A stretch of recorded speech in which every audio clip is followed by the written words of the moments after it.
আজকের স্বরাষ্ট্রমন্ত্রী সালাউদ্দিন আহমেদ সেই সময়টাতে তিনি বলেছিলেন, গণভোট, জনগণের তরফ থেকে যে রায় আসবে সেই রায় সংসদের প্রত্যেকজন সদস্যকে মানতে হবে।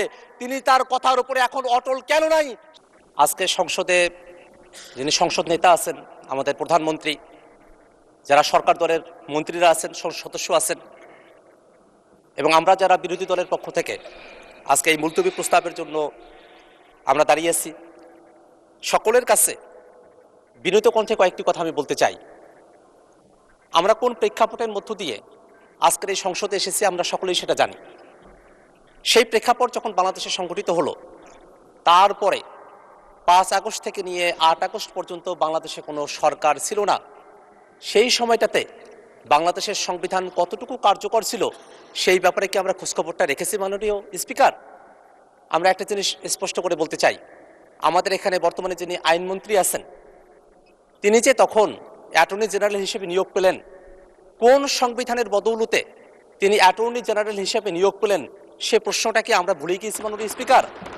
মাননীয় স্পিকার, যে অন্তর্বর্তীকালীন সরকার শপথ গ্রহণ করেছে, সে অন্তর্বর্তীকালীন সরকার বাংলাদেশের সংবিধানের কোথাও এর কোনো বর্ণনা নেই।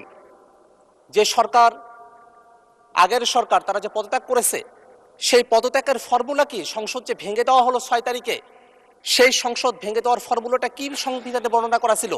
তার কোনো কিছুই সেই সময়টাতে মাননীয় স্পিকার সংবিধান অনুযায়ী হয় নাই। কারণ সেই সময়টাতে 24-এর অভ্যুত্থানের মধ্য দিয়ে হাজারো মানুষের জীবনের মধ্য দিয়ে নতুন এক বাংলাদেশের প্রত্যয়ে জনগণের অভিপ্রায় ব্যক্ত হয়েছিল মাননীয় স্পিকার। এবং সেই সময়টাতেই যে অন্তর্বর্তীকালীন সরকার গঠিত হয়, তাদের হাতে একটা গুরুত্বপূর্ণ দায়িত্ব ছিল বাংলাদেশের এই রাষ্ট্র কাঠামোটাকে সংস্কার করা। বাংলাদেশের রাষ্ট্র কাঠামোকে সংস্কার করার যে প্রয়োজনীয়তা, আমরা এটা অতীতে দেখেছি। এই রাষ্ট্র কাঠামোকে বারংবার এটা ফেসিবাদের জাতা করে সেটাকে পিষ্ট করা হয়েছিল। সেই লক্ষ্যে আলোচনা করেছি।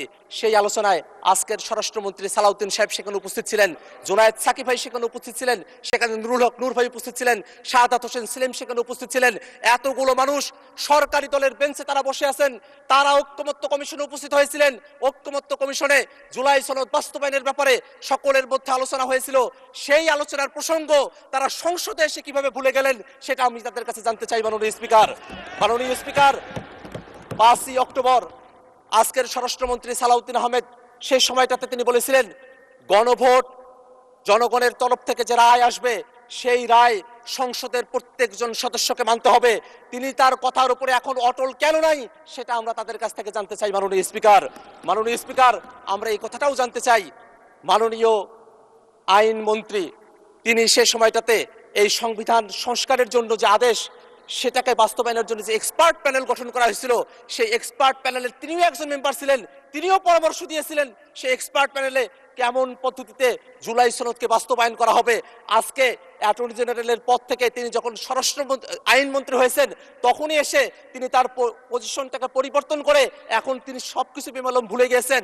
আজকে তারা এসে হবস, লক আর রুশো পড়ার কথা বলছেন। আমার তো মনে হয় হবস, লক আর রুশো পড়ার মধ্য দিয়ে তারা অতীতে যে নৈতিকতার পাঠ, সেই নৈতিকতার পাঠটা তারা ভুলে গিয়েছেন।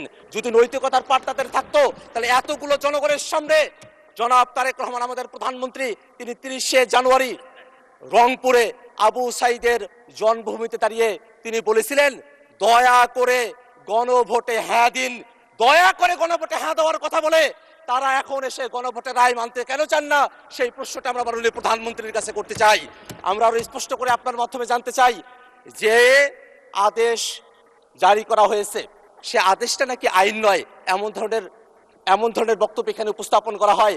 অথচ বাংলাদেশ সংবিধানের 152 নম্বর আর্টিকেলের মধ্যে একটা আদেশও যে আইন হতে পারে সেই ব্যাপারে সেখানে স্পষ্ট নির্দেশনা দেওয়া আছে। মাননীয় স্পিকার, তারা বলছেন আদেশ তো আইন নয়, অসাংবিধানিক। এটা ধৃষ্টতাপূর্ণ বক্তব্য। জনগণ যেখানে গণভোটের মধ্য দিয়ে এই আদেশের পক্ষে রায় দিয়েছে, সেখানে জনগণের রায়কে অসাংবিধানিক বলা এই সংসদকে কলঙ্কিত করে মাননীয় স্পিকার। আমরা স্পষ্ট করে আরেকটা জিনিস আপনাকে বলতে চাই মাননীয় স্পিকার, যে অধ্যাদেশ জারি করা হয়েছে সে অধ্যাদেশের ব্যাপার নিয়ে একটা আলাপ এখানে উঠেছে, যে সে অধ্যাদেশটা কি এই সংসদে সেটাকে অ্যাপ্রুভ করা হবে কি হবে না। সেই অধ্যাদেশ এই সংসদে অ্যাপ্রুভ করা হোক আর না হোক, ফ্যাক্টাম ভ্যালেট অনুযায়ী, সেই অধ্যাদেশ অনুযায়ী যে গণভোট হয়েছে, সেই গণভোট যে বৈধ, সেই গণভোটকে অবৈধ বলার কোনো সুযোগ নেই মাননীয় স্পিকার।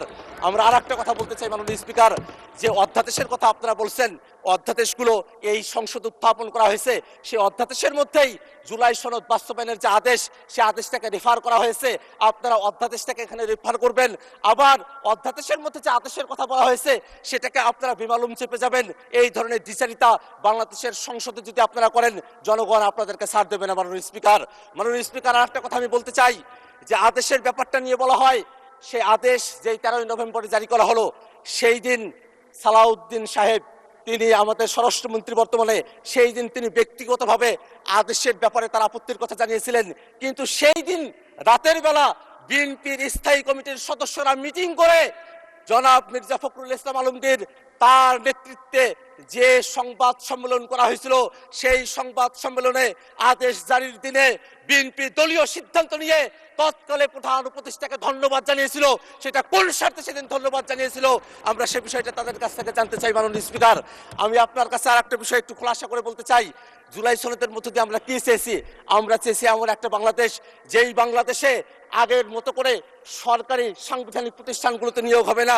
আপনারা যদি নতুন বাংলাদেশের কথা বলেন, আপনারা কি আবার আগের মতো করে নুরুল হুদার মতো একজনকে আপনারা কি নির্বাচন কমিশনার বানাতে চান, নাকি আপনারা সেই 2001 থেকে 6 মতো আপনাদের মতো করে সংবিধান সংশোধন করে KM হাসানের মতো একজনকে আপনারা যখন তত্ত্বাবধায়ক সরকারের প্রধান করতে চেয়েছিলেন, তারপরে 17টা বছর বাংলাদেশকে যে সাফার করতে হয়েছিল, সেই ইতিহাসগুলো যে আপনারা ভুলে গিয়েছেন, সেটা আমাদের কাছে বড়ই দুঃখ লাগে মাননীয় স্পিকার।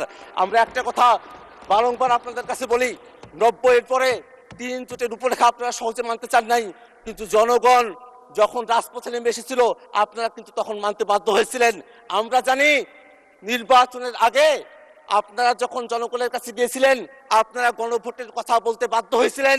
আপনারা এই কারণেই বাধ্য হয়েছিলেন, নতুবা জনগণ সেই সময়টাতে যে সিদ্ধান্ত নিত, সেই সিদ্ধান্ত আপনাদের ফেভারে নাও যেতে পারত। সেই জনগণকে তারা আজকে জুলাই সনদ পরিস্থিতি পড়ে নাই, সেই ব্যাখ্যা বিশ্লেষণ করার কথা বলা হয়।